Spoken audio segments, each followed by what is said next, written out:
여러분 안녕하세요. 서울시장, 부산시장 4.7 재보궐선거가 본격적으로 시작이 됐습니다. 선거운동이 오늘부터 시작이 됐는데요. 특히 이제 관심을 모으는 것이 아무래도 서울시장 선거전의 승패가 아닌가 싶습니다. 이 서울시장 선거전 초반 판세를 어떻게 봐야 될지, 여러분은 지금 현재 상황을 어떻게 보고 계신가요? 지금 여론조사들 나오는 것을 이렇게 분석을 해보면은 초반 판세는 이른바 정권 심판론의 기세가 상당히 거센 것으로 그렇게 지금 판단이 됩니다. MBN 매일경제가 한길리서치에 의뢰해서 한 조사 결과 25일 발표된 조사 결과를 보면은 이 오세훈 후보가 46.3%, 박영선 후보는 25.3% 이렇게 지금 지지가 나오고 있습니다. 이 두 후보 간 격차가 21%포인트 차이가 난다는 건데 상당히 좀 차이가 좀 나는 거죠. 이 문제는 또 차이가 그 전에 비해서, 그러니까 한 달 전쯤에 비해서 이 흐름이 박영선 후보는 한 14% 정도 떨어지고 오세훈 후보는 한 19% 정도 올라간 그런 흐름으로 지금 조사가 됐습니다. 이런 것은 어쨌든 이 박영선 후보 여권 입장에서 봤을 때는 상당히 좀 이 초반 상황이 좋지 않다. 뭐 이렇게 지금 판단이 됩니다.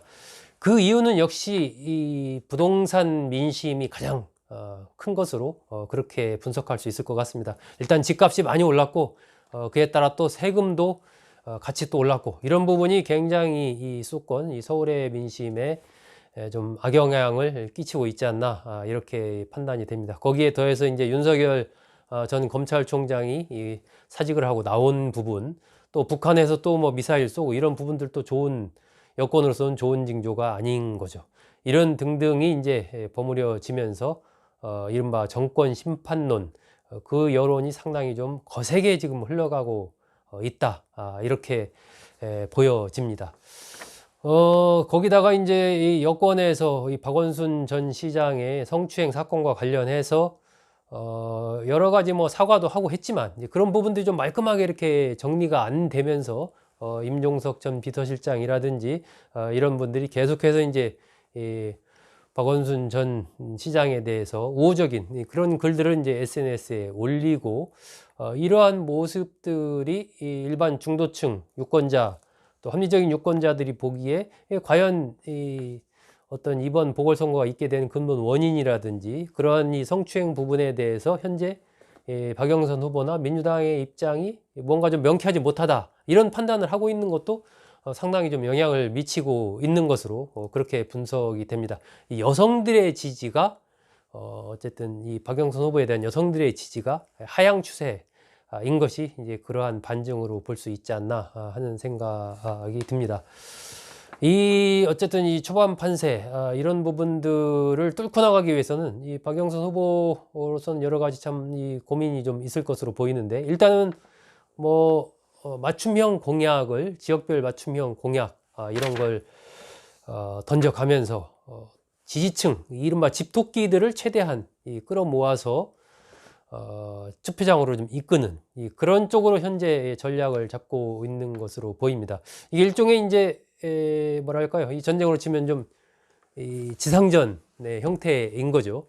근데 이미 공중전, 이 메시지 전쟁 여기에서는 이 큰 틀의 어떤 이 흐름, 프레임 자체가 이른바 정권 심판론, 정권 견제론 이 흐름이 지금 크게 가고 있는 그런 상황이기 때문에 이 육박전으로 이것을 돌파한다고 하더라도 굉장히 이제 불리한 거죠. 이 공중에서 계속 어떤 이 공세가 이루어지는 가운데 이 지상에서 점령을 해나간다라는 그런 관점에서 본다면 그것이 얼마나 힘든 일인지 여러분도 대략 짐작이 되지 않습니까? 그런 상황이기 때문에 민주당과 여권 입장에서는 이 프레임 자체를 어떻게 바꿀 수 있을까 아마 굉장한 이 고민과 그런 머리들을 짜내고 있을 텐데 시간이 그렇게 많지 않습니다. 뭐 4월 7일이기 때문에 사실은 목전에 다가온 이 이주남짓의 시간에서 어떤 그 프레임 자체를 바꿀 수 있을 것인가 하는 부분은 좀 더 두고 봐야 될 것 같습니다. 그리고 지금 현재 이 어떤 정책의 흐름들, 이 박영선 후보가 내세우고 있는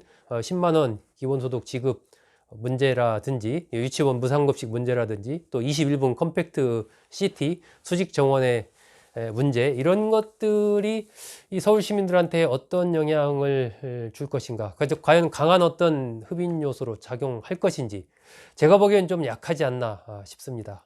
워낙 이 큰 흐름으로 가는 이것에 맞서는 그 흐름으로서는 좀 약하다 하는 좀 생각이 듭니다. 이런 부분들이 이제 투표율로 어떻게 나타날 것인가, 이 부분도 참 관심사인데요. 결국은 뭐 민심이, 여론이 그렇다 해도 실제 투표장에 나와서 투표를 하지 않으면 그것이 뭐 별 의미가 없는 거 아니겠습니까? 그런데 지금 이제 조사 결과 나오는 걸로 봐서는 투표를 하겠다라는 그 비율이 상당히 좀 높게 나오고 있습니다. 한길리서치 조사 보면 한 61.8%까지 나오고 있거든요. 이게 그동안에 이제 재보궐선거가 평균 투표율이 뭐 한 33% 정도이고, 지난 2011년 그때 보궐선거 했을 때가 48.6% 정도였습니다. 그래서 이번에 과연 그 당시 그 48.6% 그것을 넘어설 것인가, 요게 상당히 관심사인데, 지금 흐름 봐서는 거의 그것을 넘어서거나 뭐 그 근접하거나 어쨌든 좀 투표율이 상당히 좀 높게, 재보궐 치고는 좀 높게 나올 가능성이 크지 않나, 그렇게 생각합니다. 이 또 지금 상황에서 찍을 후보를 정했느냐 아니면 바뀔 가능성이 있느냐, 뭐 이런 물음도 이제 그 항목에 들어가 있었는데, 10명 중에 8명, 80% 정도는 이미 후보 정했다, 이렇게 답을 했습니다. 굉장히 높은 비율입니다. 제가 생각하기에는 그 정도라면은 상당 부분 어느 정도 나는 이미 마음을 정했다 라고 얘기를 하고 있는 상황이고, 그것이 이제 어느 정도 지지율로 좀 투영이 돼서 나타난다 라고 볼 수 있는 상황이기 때문에, 이 4.7 재보궐 서울시장에서의 초반 판세 부분은 박영선 후보가 상당히 불리한 상황에서 지금 선거전이 시작됐다, 이렇게 보는 게 정확한 어떤 현재의 분석이 아닐까 싶습니다. 앞으로도 물론 한 2주의 시간이 있기 때문에 많은 변수가 있을 수가 있습니다. 현재 상황, 초반 25일 현재의 상황에서 봤을 때는 이 지금의 판세를 뒤집으려면 여권에서 상당한 이 정말 프레임을 바꿀 만한 어떤 엄청난 그러한 특단의 그런 것이 있지 않고서는 이 판세 자체를 뒤지기가 쉽지 않은 상황이다 라고 보여집니다. 그만큼 이 정권 견제, 정권 심판론, 이 흐름이 굉장히 지금 거세게 흘러가고 있다, 이렇게 판단이 됩니다. 네, 중간 흐름을 봐서 또 한번 중간 점검 한번 하도록 하겠습니다. 잘 들어주셔서 감사합니다.